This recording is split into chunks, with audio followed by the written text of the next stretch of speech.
Viewers welcome back in our program. So हुण आपां ਜਿਹੜੀ ਖਬਰ ਤੋਂ ਨਾਲ ਸਾਂਝੀ ਕਰਨ ਜਾ ਰਹੇ ਹਾਂ ਉਹ ਬੜੀ ਹੀ ਮੰਦਭਾਗੀ ਹੈ। ਜਿਸ ਤਰ੍ਹਾਂ ਕਿ ਸਿੱਖ ਹਲਕਿਆਂ ਵਿੱਚ ਅੱਜ ਕੱਲ ਦਰਬਾਰ ਸਾਹਿਬ ਦੇ ਰਾਗੀਆਂ ਤੇ ਹੈੱਡ ਗ੍ਰੰਥੀਆਂ ਵਿਚਕਾਰ ਟਕਰਾਅ ਦੀਆਂ ਜੋ ਮੰਦਭਾਗੀ ਖਬਰਾਂ ਨੇ ਉਹ ਆ ਰਹੀਆਂ ਨੇ ਔਰ ਹੁਣ ਤਖਤ ਸ਼੍ਰੀ ਪਟਨਾ ਸਾਹਿਬ ਦੇ ਰਾਗੀਆਂ ਵੱਲੋਂ ਵੀ ਉਹਨਾਂ ਨਾਲ ਜੋ ਮਾੜਾ ਸਲੂਕ ਹੋ ਰਿਹਾ ਉਸ ਦੀ ਵੀ ਚਰਚਾ ਹੋ ਰਹੀ ਹੈ ਔਰ ਸ਼੍ਰੋਮਣੀ ਕਮੇਟੀ ਅਤੇ ਸਿੱਖ ਸੰਸਥਾਵਾਂ ਵਿੱਚ ਐਸੀ ਕੀ ਬਿਮਾਰੀ ਹੈ ਕਿ ਜਿਸ ਦਾ ਅਸਰ ਆਮ ਸੰਗਤਾਂ ਤੋਂ ਬਾਅਦ ਹੁਣ ਭਾਈਆਂ ਰਾਗੀਆਂ ਵਿੱਚ ਵੀ ਵੇਖਿਆ ਜਾ ਰਿਹਾ। ਸੋ ਇਸ ਬਾਰੇ ਆਪਾਂ ਵਿਚਾਰ ਚਰਚਾ ਕਰਨ ਜਾ ਰਹੇ ਹਾਂ।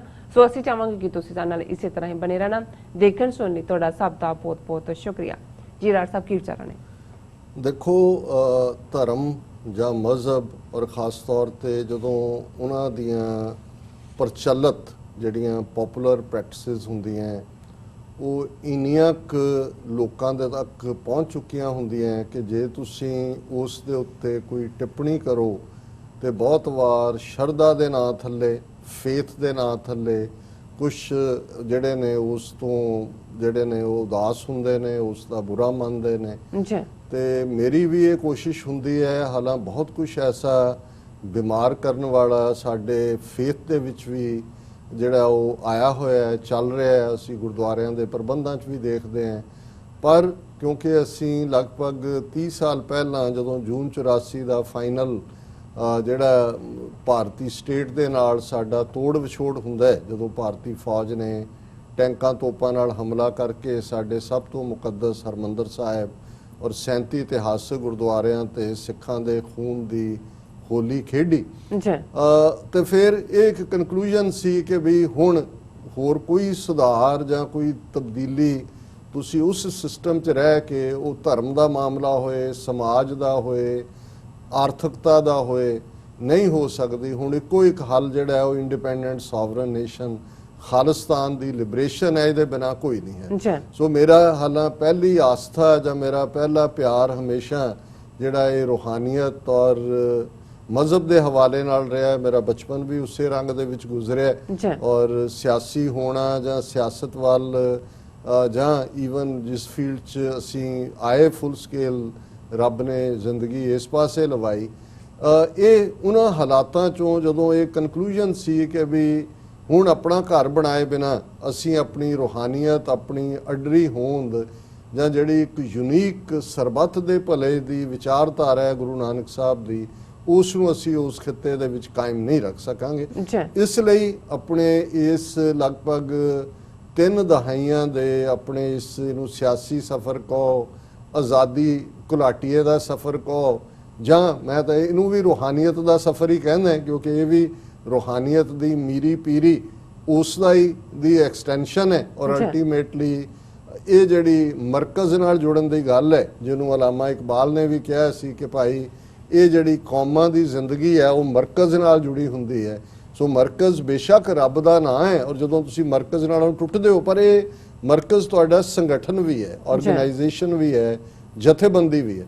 ਸੋ ਮੈਂ ਇਸ ਸਾਰੇ ਪੀਰੀਅਡ 'ਚ ਧਾਰਮਿਕ ਡਿਬੇਟ ਤੋਂ ਬਹੁਤ ਬਚਦਾ। ਬਹੁਤ ਸਾਰੇ ਇਸ਼ੂ ਹੁੰਦੇ ਨੇ ਮੇਰੇ 'ਚ, ਕਈ ਵਾਰੀ ਹੁੰਦਾ ਮੈਂ ਇਸ ਦੇ ਉੱਤੇ ਕੁਝ ਕਹਾਂ ਔਰ ਅਨਫੋਰਚੂਨੇਟਲੀ ਸਾਡਾ ਬਹੁਤ ਸਾਰਾ ਸੋਸ਼ਲ ਮੀਡੀਆ ਜਾਂ ਸਾਡੇ ਸਕਾਲਰ ਉਹਨਾਂ ਇਸ਼ੂਜ਼ ਦੇ ਉੱਤੇ ਹੀ ਲੱਗੇ ਹੋਏ ਨੇ। ਔਰ ਮੈਂ ਅਕਸਰ ਪਬਲਿਕਲੀ ਤਾਂ ਇਹ ਵੀ ਨਹੀਂ ਮੈਂ ਕਹਿੰਦਾ, ਮੈਂ ਕਿਹਾ ਜੀ ਕਦੇ ਬਗਦਾਦ ਦੀ ਤਬਾਹੀ ਦੀ ਜਦੋਂ ਗੱਲ ਦੇਖੀਏ ਕਿ ਵੀ ਇੰਨੀ ਵੱਡੀ ਇਸਲਾਮਿਕ ਸਿਵਲਾਈਜੇਸ਼ਨ, ਇੰਨਾ ਵੱਡਾ ਉਹਨਾਂ ਦਾ ਬੇਸ, ਔਰ ਕਿਸੇ ਇਸਲਾਮਿਕ ਸਕਾਲਰ ਨੂੰ ਪੁੱਛਿਆ ਸੀ ਕਿਸੇ ਨੇ ਕਿ ਜੀ ਇਹ ਚੰਗੇਜ਼ ਖਾਨ ਇੱਕ ਨਾਸਤਕ ਆਇਆ, ਉਹਨੇ ਬਗਦਾਦ ਸਾਰਾ ਤਬਾਹ ਕਰ ਦਿੱਤਾ, ਸਾਰੀ ਇਸਲਾਮਿਕ ਸਿਵਲਾਈਜੇਸ਼ਨ ਰੋੜ ਕੇ ਰੱਖ ਦਿੱਤੀ, ਕੀ ਕਾਰਨ ਸੀ? ਉਹਨਾਂ ਨੇ ਕਿਹਾ ਜੀ ਗੱਲ ਇਹ ਹੈ ਕਿ ਉਹ ਜਦੋਂ ਚੜ੍ਹਾਈ ਤੇ ਚੜ੍ਹਿਆ ਹੋਇਆ ਸੀ ਜਾਂ ਦੂਜੇ ਬਗਦਾਦ ਦੇ ਵਿੱਚ ਜਿਹੜੇ ਮਜ਼ਹਬੀ ਲੋਕ ਔਰ ਜਿਹੜੇ ਲਰਨਡ ਸਕਾਲਰ ਸੀ ਉਹ ਇਹ ਡਿਬੇਟ ਕਰ ਰਹੇ ਸੀ ਕਿ ਤੋਤਾ ਜਿਹੜਾ ਹੈ ਉਹ ਉਹਨੂੰ ਮਾਰਨਾ ਹਰਾਮ ਹੈ ਕਿ ਹਲਾਲ ਹੈ। ਉਹਨੂੰ ਕਿਹਾ ਫਿਰ ਇਹੀ ਕੁਝ ਹੁੰਦਾ ਹੈ। ਔਰ ਇਹ ਇੱਕ ਸਿੰਬੋਲਿਜ਼ਮ ਹੈ ਕਿ ਵੀ ਜਦੋਂ ਤੁਹਾਡੇ ਕੋਲ ਤੁਸੀਂ ਇੱਕ ਐਸੀਆਂ ਡਿਬੇਟ 'ਚ ਲੱਗ ਜਾਂਦੇ ਹੋ ਕਿ ਤੁਹਾਨੂੰ ਇੰਪੋਰਟੈਂਟ ਇਸ਼ੂ ਭੁੱਲ ਜਾਂਦੇ ਨੇ ਜਾਂ ਤੁਹਾਡੀ ਆਪਣੀ ਈਵਨ ਮਹਿਫੂਜ਼ ਤੁਸੀਂ ਕਿਵੇਂ ਹੋਣਾ ਹੈ, ਅੱਗੇ ਕਿਵੇਂ ਵਧਣਾ ਹੈ, ਸਾਇੰਸ ਔਰ ਤਰੱਕੀ ਵੱਲ ਕਿਵੇਂ ਜਾਣਾ ਹੈ। ਤਾਂ ਮੈਨੂੰ ਇਹ ਬਹੁਤ ਵਾਰੀ ਜਿਹੜੇ ਇਸ ਕਿਸਮ ਦੀਆਂ ਡਿਬੇਟ 'ਚ ਫਸੇ ਹੁੰਦੇ ਨੇ ਉਹ ਮੈਨੂੰ ਲੱਗਦਾ ਹੁੰਦਾ ਹੈ ਕਿ ਵੀ ਇਹ ਉਵੇਂ ਹੀ ਨੇ ਜਿਵੇਂ ਇਸ ਡਿਬੇਟ 'ਚ ਲੱਗੇ ਹੋਏ ਨੇ ਕਿ ਭਾਈ ਇਹ ਕੀ ਹੈ, ਕੜਾਹ ਪ੍ਰਸ਼ਾਦ 'ਚ ਮੱਖਣ ਹੋਏ ਕਿ ਦੇਸੀ ਘਿਓ ਹੋਏ, ਜੇ ਮੱਖਣ ਹੋਏ ਤਾਂ ਉਹਦੇ ਲੂਣ ਵੀ ਹੁੰਦਾ। ਇਹ ਬਹੁਤ ਸਾਰੀਆਂ ਡਿਬੇਟਸ ਤੁਸੀਂ ਦੇਖੋਗੇ ਬਹੁਤ ਸਾਰੇ। ਪਰ ਅੱਜ ਜਿਸ ਵਿਸ਼ੇ ਨੂੰ ਮੈਂ ਟੱਚ ਕਰਨਾ ਚਾਹੁੰ ਕਿਉਂਕਿ ਇੱਕ ਬੜੀ ਸੀਰੀਅਸ ਡਿਬੇਟ ਖੜੀ ਕਰ ਦਿੱਤੀ। ਪਹਿਲਾਂ ਤਾਂ ਸੀ ਕਿ ਜੀ ਦਰਬਾਰ ਸਾਹਿਬ ਅੰਮ੍ਰਿਤਸਰ ਜ਼ਾਹਰ ਹੈ ਲਾਈਵ ਉੱਥੋਂ ਟੈਲੀਕਾਸਟ ਹੁੰਦਾ ਹੈ ਔਰ ਕਿੰਨੀ ਹੈ ਸਾਡੀ ਸਟਰਗਲ ਦੀ ਸ਼ੁਰੂਆਤ ਦਾ ਇੱਕ ਵੱਡੀ ਮੰਗ ਸੀ ਕਿ ਦਰਬਾਰ ਸਾਹਿਬ ਤੋਂ ਲਾਈਵ ਕੀਰਤਨ ਹੋਏ, ਜਿਹਨੂੰ ਉਹਨਾਂ ਨੇ ਇੰਦਰਾ ਗਾਂਧੀ ਜਾਂ ਦੂਜਿਆਂ ਨੇ ਕਿਹਾ ਸੀ ਨਹੀਂ ਨਹੀਂ ਇਹ ਪੋਸੀਬਲ। ਔਰ ਜਿੱਦਣ ਉਹਨਾਂ ਨੇ ਹਮਲਾ ਕਰਕੇ ਢਾਹ ਦਿੱਤਾ ਅਕਾਲ ਤਖਤ, 10-11 ਜੂਨ ਨੂੰ ਦਰਬਾਰ ਸਾਹਿਬ ਤੋਂ ਲਾਈਵ ਕੀਰਤਨ ਸ਼ੁਰੂ ਕਰਤਾ, ਫੌਜੀ ਲਿਆ ਕੇ ਬਿਠਾ ਕੇ ਉਹਨਾਂ ਦੇ ਕੀਰਤਨੀ। ਔਰ ਦੂਸਰਾ ਲੇਕਿਨ ਮੈਂ ਇਹ ਕਹਿਣਾ ਚਾਹੁੰਦਾ ਵੀ ਦੁਨੀਆ ਭਰ 'ਚ ਜਿਵੇਂ ਇਸਲਾਮਿਕ ਵਰਲਡ ਦੇ ਲਈ ਮੱਕੇ ਦੀ ਅਹਿਮੀਅਤ ਹੈ ਜਾਂ ਕੈਥੋਲਿਕਸ ਲਈ ਵੈਟੀਕਨ ਦੀ ਹੈ, ਦਰਬਾਰ ਸਾਹਿਬ ਬੇਸ਼ੱਕ ਅਸੀਂ ਮੱਕਾ ਮਦੀਨਾ ਨਨਕਾਣਾ ਸਾਹਿਬ ਕਰਤਾਰਪੁਰ ਸਾਹਿਬ ਉਸ ਪਾਰਟ ਨੂੰ ਹੈ, ਦਰਬਾਰ ਸਾਹਿਬ ਸਾਡਾ ਮਰਕਜ਼ ਹੈ ਕਿਉਂਕਿ ਜਿਹੜਾ ਸੈਂਟਰ ਸਿੱਖੀ ਦਾ ਅਕਾਲ ਤਖਤ। ਔਰ ਉੱਥੇ ਹੁਣ ਉੱਥੋਂ ਕੀਰਤਨ ਸੁਣਨ ਦੇ ਲਈ ਜਿਹੜਾ ਹੈ ਉਹ ਦੁਨੀਆ ਭਰ ਦੇ ਵਿੱਚ ਸਿੱਖਾਂ ਦੀ ਹੁਣ ਇਹ ਜਿਹੜੀ ਡਿਬੇਟ ਆਈ ਕਿ ਜੀ ਦਰਬਾਰ ਸਾਹਿਬ ਦੇ ਵਿੱਚ ਜਿੱਥੇ ਲਗਭਗ 18 ਤੋਂ 20 ਘੰਟੇ ਕੀਰਤਨ ਹੁੰਦਾ ਹੈ 24 ਘੰਟਿਆਂ ਚੋਂ, ਉਹਨਾਂ ਰਾਗੀਆਂ ਨੇ ਕਿਹਾ ਕਿ ਜੀ ਸਾਨੂੰ ਜਿਹੜੇ ਹੈੱਡ ਗ੍ਰੰਥੀ ਨੇ ਜਗਤਾਰ ਸਿੰਘ ਉਹ ਟੋਕ ਦਿੰਦੇ ਨੇ ਔਰ ਉਹ ਬੇਇੱਜ਼ਤੀ ਕਰਦੇ ਨੇ। ਕੀਰਤਨ ਕਰਦਿਆਂ ਵੀ 1-2 ਵਾਰ ਹੋਇਆ, ਉਹਨਾਂ ਨੇ ਜਾ ਕੇ ਗਿਆਨੀ ਹਰਪ੍ਰੀਤ ਸਿੰਘ ਨੂੰ ਮੈਮੋਰੈਂਡਮ ਦਿੱਤਾ, 3 ਹਫ਼ਤੇ ਪਹਿਲਾਂ ਦੀ ਗੱਲ ਹੈ ਜੀ, ਇਹ ਕੁਛ ਕਰੋ। ਉਹ ਉਹਨਾਂ ਨੇ ਕੁਛ ਨਹੀਂ ਕੀਤਾ ਔਰ ਹੁਣ ਅੱਜ ਕੇ ਕੱਲ ਉਹਨਾਂ ਨੇ ਫਿਰ ਕਰਕੇ ਉਹ ਲੈਟਰ ਪਹਿਲਾਂ ਉਹਨਾਂ ਨੇ ਗੁਪਤ ਰੱਖਿਆ ਸੀ, ਫਿਰ ਉਹਨਾਂ ਨੇ ਮੀਡੀਆ ਨੂੰ ਦੇ ਦਿੱਤਾ ਕਿ ਜੀ ਇਹਦੇ ਤੇ ਕੁਛ ਕਰੋ ਔਰ ਅਸੀਂ ਜਿਹੜਾ ਉਹ ਰੋ ਰਿਹਾ 1-2 ਰਾਗੀ। ਫਿਰ ਇਸੇ ਦੌਰਾਨ ਤਖਤ ਪਟਨਾ ਸਾਹਿਬ ਦੇ ਵਿੱਚ ਜਿਹੜੇ ਜਥੇਦਾਰ ਰਣਜੀਤ ਸਿੰਘ ਨੇ ਜੌਹਰ ਕੇ ਗੌਰ ਉਹਨਾਂ ਦਾ ਲਿਖਦੇ ਨੇ ਨਾਲ, ਔਰ ਉਹਨਾਂ ਨੇ ਜਿਹੜੇ ਪਟਨਾ ਸਾਹਿਬ ਕੀਰਤਨ ਕਰਨ ਵਾਲੇ ਨੇ ਉਹਨਾਂ ਬਾਰੇ ਉਹਨਾਂ ਨੂੰ ਵੀ ਰੋਕਿਆ ਟੋਕਿਆ ਹੋਏਗਾ ਜਦੋਂ ਉਹਨਾਂ ਨੇ ਕਿਹਾ, ਉਹਨਾਂ ਨੂੰ ਕਿਹਾ ਵੀ ਤੁਸੀਂ ਕੀਰਤਨ ਦੇ ਕਾਬਲ ਨਹੀਂ, ਜਾਓ ਰਕਸ਼ੇ ਖਰੀਦੋ ਰਕਸ਼ੇ ਚਲਾਓ। ਉਹ ਵੀ ਜਿਹੜੇ ਨੇ ਉਹ ਵਰਲਾਪ ਕਰ ਰਹੇ ਨੇ ਜੀ ਕਿ ਸਾਡਾ ਇਹ ਹੁਣ ਇਹ ਇੱਕ ਡਿਬੇਟ ਔਰ ਫਿਰ ਦੋਨੋਂ ਪਾਸੇ ਲੱਗ ਗਏ। ਉਹ ਕਹਿੰਦੇ ਜੀ ਜਦੋਂ ਰੋਕ ਰਹੇ ਨੇ ਹੈੱਡ ਗ੍ਰੰਥੀ ਜਾਂ ਦੂਜੇ ਇਸ ਲਈ ਹੈ ਕਿ ਜੀ ਰਾਗੀ ਨਿਰਧਾਰਿਤ ਰਾਗਾਂ 'ਚ ਕੀਰਤਨ ਨਹੀਂ ਕਰਦੇ।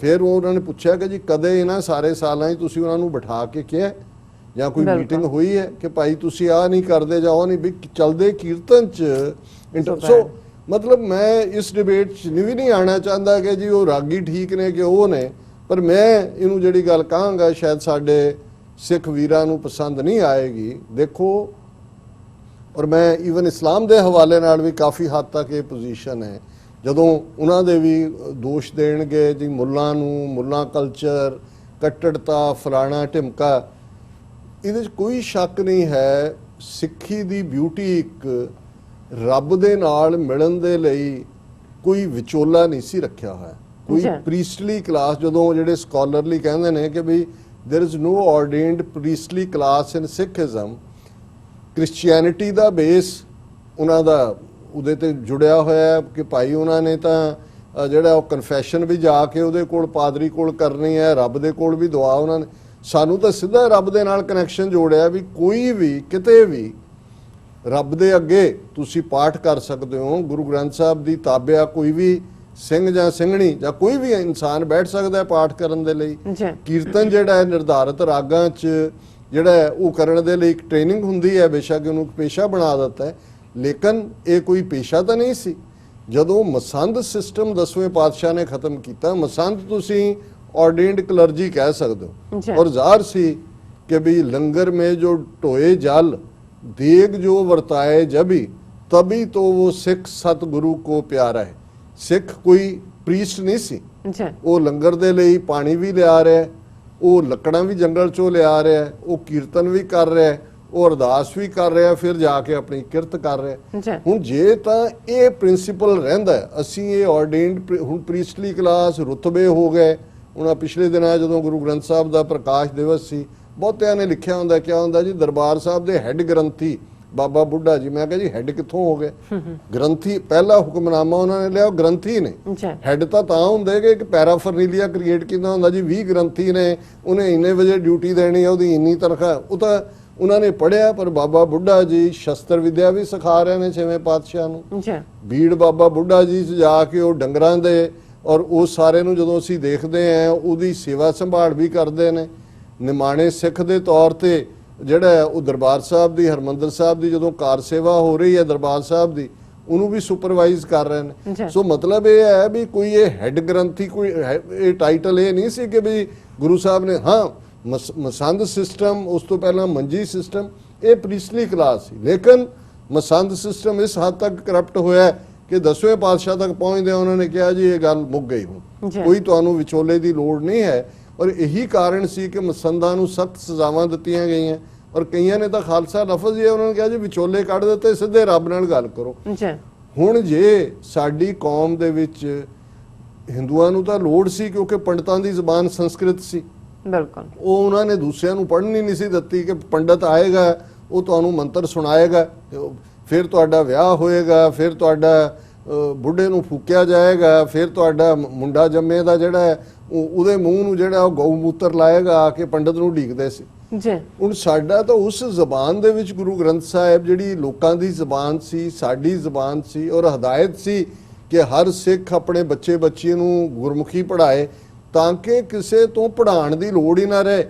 ਹੁਣ ਜੇ ਇਵੇਂ ਹੁੰਦਾ, ਔਰ ਇੱਕ ਗੱਲ ਦਾ ਧਿਆਨ ਰਹੇ ਕਿ ਜਿੱਥੇ ਵੀ ਆਰਗੇਨਾਈਜ਼ਡ ਪ੍ਰੀਸਟਲੀ ਕਲਾਸ ਆਏਗੀ, ਤੁਸੀਂ ਕੈਥੋਲਿਸਿਜ਼ਮ ਦੀ ਦੇਖ ਲਓ, ਕੱਲ੍ਹ ਵੀ ਖਬਰ ਸੀ ਕਿ ਮਲਟੀ ਬਿਲੀਅਨ ਡਾਲਰ ਦੇ ਲਾਸੂਟ ਇਹਨਾਂ ਤੇ ਹੁੰਦੇ ਨੇ, ਔਰ ਪੋਪ ਤੋਂ ਲੈ ਕੇ ਥੱਲੇ ਤੱਕ ਉਹ ਬਰਾਈਬ ਕਰਦੇ ਨੇ, ਪੈਸੇ ਦਿੰਦੇ ਨੇ ਕਿ ਜਿਹੜੇ ਸੈਕਸ ਸਕੈਂਡਲ ਨੇ ਜੋ ਇਹਨਾਂ ਦੇ ਪੁਜਾਰੀ ਬੱਚਿਆਂ ਦੇ ਨਾਲ ਕਰਦੇ ਨੇ ਕਰਤੂਤਾਂ, ਉਹਨਾਂ ਨੂੰ ਦਬਾਣਾ ਕਿਵੇਂ ਹੈ। ਇਹਨਾਂ ਦੀਆਂ ਸੰਨਿਆਸੀਆਂ ਔਰ ਦੂਸਰਿਆਂ ਦੀਆਂ ਕਹਾਣੀਆਂ ਦੇਖ ਲਓ ਕੀ ਨਿਕਲਦੀਆਂ। ਸੋ ਜਿੱਥੇ ਵੀ ਤੁਸੀਂ ਆਰਡੇਨਡ ਪ੍ਰੀਸਟਲੀ ਕਲਾਸ ਰੱਖ ਕੇ ਕੋਈ ਤਾਕਤ ਉਹਨਾਂ ਦੇ ਹਵਾਲੇ ਕਰੋਗੇ, ਔਰ ਇਹ ਵੀ ਜਿਹੜਾ ਅਸੀਂ ਕਿਸੇ ਵੇਲੇ ਡਿਸਕਸ ਕਰਾਂਗੇ, ਜਿਵੇਂ ਅਸੀਂ ਬਣਾਤਾ ਜੀ ਇਹ ਕੌਣ ਜਥੇਦਾਰ ਹੈ, ਕੌਣ, ਜਿਹੜਾ ਗੁਰੂ ਗ੍ਰੰਥ ਗੁਰੂ ਪੰਥ ਦਾ ਕਨਸੈਪਟ ਹੈ, ਗੁਰੂ ਪੰਥ ਚੋਂ ਫੈਸਲਾ ਲੈਣ ਵਾਲੀ ਬਾਡੀ, ਜਿਵੇਂ ਅਮਰੀਕਾ ਦੇ ਵਿੱਚ ਸਿਟੀਜ਼ਨਸ ਜੂਰੀ ਹੁੰਦੀ ਹੈ ਵੀ ਕਿੰਨੇ ਨੇ, ਜਿਹੜਾ ਸਿਟੀਜ਼ਨ ਹੈ ਉਹ ਜੂਰੀ 'ਚ ਬੈਠਦਾ ਹੈ, ਇੱਕ ਵਾਰ ਜ਼ਰੂਰ ਲਾਈਫ ਟਾਈਮ 'ਚ ਮਸਟ ਹੁੰਦਾ ਹੈ, ਔਰ ਉਹ ਆਪਣਾ ਕੰਮ ਕਰ ਰਿਹਾ ਹੁੰਦਾ ਹੈ, ਕਿਸੇ ਕੇਸ ਲਈ ਉਹਨੂੰ ਸਿਟੀਜ਼ਨ ਜੂਰੀ 'ਚ ਸੱਦਿਆ ਜਾਂਦਾ ਹੈ, ਉਹ ਆਪਣਾ ਫੈਸਲਾ ਦਿੰਦਾ ਹੈ ਔਰ ਉਹ ਚਲਾ ਜਾਂਦਾ, ਫਿਰ ਉਹ ਆਮ ਸਿਟੀਜ਼ਨ ਹੁੰਦਾ, ਉਹ ਕੋਈ ਪੱਕਾ ਤਾਂ ਨਹੀਂ ਬੈਠਾ ਹੋਇਆ।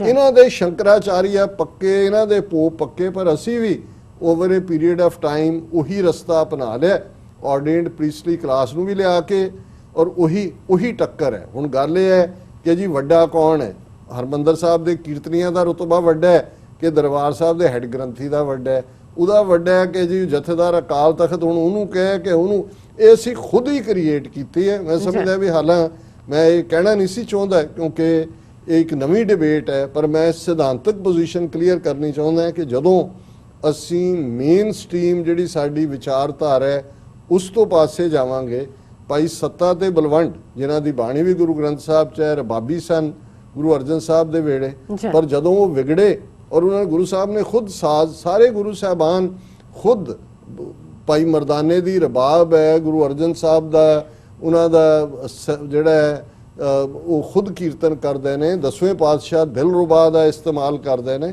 ਸਾਰੇ, ਔਰ ਸਿੱਖ ਖੁਦ ਕੀਰਤਨ ਕਰਦੇ। ਰਬਾਬੀ ਪਰੰਪਰਾ ਦਾ ਸਤਿਕਾਰ ਰਿਹਾ, ਰਬਾਬੀ ਭਾਈ ਮਰਦਾਨਾ ਜੀ ਤੋਂ ਲੈ ਕੇ 47 ਤੱਕ, ਲੇਕਿਨ ਉਹਨਾਂ ਦੇ ਕੋਲ ਇਹ ਨਹੀਂ ਸੀ ਕਿ ਵੀ ਜਿਹੜੇ ਰੁਤਬੇ ਅੱਜ ਅਸੀਂ ਬਣਾ ਦਿੱਤੇ, ਔਰ ਸ਼੍ਰੋਮਣੀ ਕਮੇਟੀ ਇੰਸਟੀਟਿਊਸ਼ਨ 12,000 ਦਾ ਸਟਾਫ ਹੈ, ਔਰ ਕਿਸ ਹੱਦ ਤੱਕ ਕਰਪਸ਼ਨ ਚਾਰ ਚਫੇਰੇ ਹੈ। ਇਹ ਹੁਣ ਤੱਕ ਕੀਰਤਨੀਆਂ ਦੀ ਗੱਲ ਸਾਹਮਣੇ ਆਈ, ਅਜੇ ਤਾਂ ਉਹ ਇਸ਼ੂ ਕਿ 328 ਸਰੂਪ ਗੁਰੂ ਗ੍ਰੰਥ ਸਾਹਿਬ ਦੇ ਉਹਨਾਂ ਦੀ ਪ੍ਰਿੰਟਿੰਗ ਪ੍ਰੈਸ ਚੋਂ ਜਿਹਦਾ ਤੇ ਐਕਸਕਲੂਸਿਵ ਰਾਈਟ ਉਹਨਾਂ ਕੋਲ ਨੇ, ਕਿੱਥੇ ਗਏ ਇਨਕੁਆਰੀਆਂ। ਔਰ ਸ਼੍ਰੋਮਣੀ ਕਮੇਟੀ ਪ੍ਰਧਾਨ ਕਹਿ ਰਿਹਾ ਜੀ ਅਸੀਂ ਤਾਂ ਸਸਪੈਂਡ ਕਰ ਸਕਦੇ ਸੀ ਮੁਲਾਜ਼ਮਾਂ ਨੂੰ, ਉਹ ਅਸੀਂ ਕਰ ਦਿੱਤਾ, ਹੁਣ ਇਹ ਪੁਲਿਸ ਨੇ ਦੇਖਣਾ। ਹੁਣ ਪੁਲਿਸ ਤੁਹਾਡੇ ਉਹਨਾਂ ਨੂੰ ਅੰਮ੍ਰਿਤਧਾਰੀ ਜਿਹੜੇ ਨੇ ਉਹਨਾਂ ਨੂੰ ਸੱਦ ਕੇ ਟਾਰਚਰ ਕਰਕੇ ਪੁੱਛੇਗੀ, ਦੱਸੋ ਜੀ ਸਰੂਪ ਤੁਸੀਂ ਕਿਹਨੂੰ ਵੇਚਿਆ, ਕਿੱਥੇ ਭੇਜਿਆ, ਕੋਈ ਨਾਗਪੁਰ ਭੇਜਿਆ ਕਿ ਵੈਸੇ ਪੈਸੇ ਜੇਬ 'ਚ ਪਾਏ ਨੇ ਭੇਟਾ ਲੈ ਕੇ ਔਰ ਉੱਥੋਂ ਤੁਸੀਂ ਚੋਰੀ ਕੀਤੇ ਨੇ। ਹੁਣ ਇਹ ਸਾਰਾ ਇਸ ਲਈ ਹੈ ਕਿ ਅਸੀਂ ਵੀ ਇਸ ਕਲਾਸ ਦੇ ਹਵਾਲੇ ਕਰਕੇ ਆਪਣੇ ਹੱਥ ਧੋ ਲਏ। ਅਸੀਂ ਕਿਹਾ ਜੀ ਸਾਡਾ ਕੋਈ ਲਾਗਾ ਦੇਗਾ ਨਹੀਂ, ਅਸੀਂ ਤਾਂ ਜਾ ਕੇ ਮੱਥਾ ਟੇਕਣਾ ਹੈ ਜੀ, ਇੱਕ ਬਾਬੇ ਦਾ, ਇੱਕ ਵਾਜੇ ਦਾ, $1 ਗੁਰੂ ਗ੍ਰੰਥ ਸਾਹਿਬ ਦੇ ਅੱਗੇ ਰੱਖਿਆ, ਇੱਕ ਰਾਗੀਆਂ ਦੇ ਰੱਖਿਆ, ਨਹੀਂ ਵੀ ਰਾਗੀ ਬੈਠੇ ਹੋਏ ਫਿਰ ਵੀ ਰੱਖ ਦਿੰਦੇ ਉੱਥੇ ਕਿ ਜੀ ਭਾਈ ਚਲੋ ਅਸੀਂ ਸਮਝਦੇ ਸਾਡੇ। ਸੋ ਮੈਂ ਸਮਝਦਾ ਵੀ ਇਹ ਇੰਪੋਰਟੈਂਟ ਹੈ, ਇਹ ਪੀਰੀਅਡ ਸਾਡੇ ਲਈ ਲਿਬਰੇਸ਼ਨ ਦਾ ਹੈ, ਔਰ ਮੈਂ ਸਮਝਦਾ ਵੀ ਇਹ ਇੱਦਾਂ ਦੇ ਮਸਲਿਆਂ ਨੂੰ ਲੋਅਰ ਲੈਵਲ ਤੇ ਜਿਹੜਾ ਉਸ ਲੈਵਲ ਤੇ ਲੋਕਲ ਲੈਵਲ ਤੇ ਹੱਲ ਕਰ ਲੈਣਾ ਚਾਹੀਦਾ ਹੈ। ਇਹ ਕੋਈ ਕ੍ਰੈਡੀਬਿਲਿਟੀ ਨਹੀਂ ਦਿੰਦਾ, ਦੁਸ਼ਮਣ ਦੇ ਹੱਥ 'ਚ ਇਹ ਹੁੰਦਾ ਹੈ। ਔਰ ਦਰਬਾਰ ਸਾਹਿਬ ਜਿਹਦੇ ਨਾਲ ਸਾਡਾ ਫੇਥ ਜੁੜਿਆ ਹੋਇਆ ਹੈ, ਸ਼ਰਧਾ ਜੁੜੀ ਹੋਈ ਹੈ, ਤਖਤ ਪਟਨਾ ਸਾਹਿਬ ਨਾਲ, ਉਹਦੇ 'ਚ ਉਹ ਲੜ ਰਹੇ ਨੇ, ਉਹ ਕਹਿੰਦੇ ਸਾਰਾ ਦਿਨ ਇਹ ਕੀਰਤਨ ਕਰਦੇ ਨੇ, ਇਹਨਾਂ ਦੇ ਵੀ ਦਿਲ ਠੰਡੇ ਨਹੀਂ ਹੋਏ। ਜਿਹੜਾ ਹੈਡ ਗ੍ਰੰਥੀ ਹੈ, ਦੇਖੋ ਜਿਹੜਾ ਸਮਝਦਾ ਹੈ ਕਿ ਜੀ ਮੈਂ ਬਾਬਾ ਬੁੱਢੇ ਦੀ ਥਾਂ ਬੈਠਾ, ਵੀ ਉਹਨਾਂ ਨੂੰ ਤੁਸੀਂ ਪਾਸੇ ਲਿਜਾ ਕੇ ਸਮਝਾ ਦਿਓ ਵੀ ਤੁਹਾਨੂੰ ਉਹ ਦੱਸਣਾ ਮੈਂ ਹੈਡ ਗ੍ਰੰਥੀ ਹਾਂ। ਸੋ ਹੁਣ ਜਦੋਂ ਤੁਸੀਂ ਇਸ ਨੂੰ ਦੇਖਦੇ ਹੋ ਵੀ ਇਹ ਵਰਤਾਰਾ ਹੈ, ਇਹ ਅਫਸੋਸਨਾਕ ਹੈ। ਔਰ ਇਹ ਜਿਹੜੀ ਪ੍ਰੀਸਟਲੀ ਕਲਾਸ ਵਾਲਾ ਕੰਮ ਹੈ, ਔਰ ਇਹ ਹਮੇਸ਼ਾ ਹੀ ਬਹੁਤ ਸਾਰੇ ਵੱਡੇ ਵੱਡੇ ਧਰਮਾਂ ਦਾ ਜਾਂ ਥਾਟਸ ਦਾ ਥੱਲਾ ਜਿਹੜਾ ਹੈ ਉਹ ਲੱਗ ਜਾਂਦਾ ਹੈ ਜਦੋਂ ਤੁਸੀਂ ਲਿਆ ਕੇ ਵਿੱਚ ਵਿਚੋਲੇ ਬਿਠਾਉਂਦੇ ਹੋ। ਔਰ ਬਾਈ ਐਂਡ ਲਾਰਜ ਇਸਲਾਮ ਦੇ ਹਵਾਲੇ ਨਾਲ ਵੀ ਗੱਲ ਇਵੇਂ ਹੀ ਹੈ ਜੀ। ਡਾਕਟਰ ਸਾਹਿਬ ਤੁਹਾਡਾ ਬਹੁਤ ਬਹੁਤ ਸ਼ੁਕਰੀਆ। ਸੋ ਇੱਥੇ ਲੈਣੇ ਬ੍ਰੇਕ। ਵੀਅਰਸ ਤੁਸੀਂ ਕਿਤੇ ਨਹੀਂ ਜਾਣਾ, ਮਿਲਦੇ ਹਾਂ ਛੋਟੇ ਜਿਹੇ ਵਕਫੇ ਤੋਂ ਬਾਅਦ।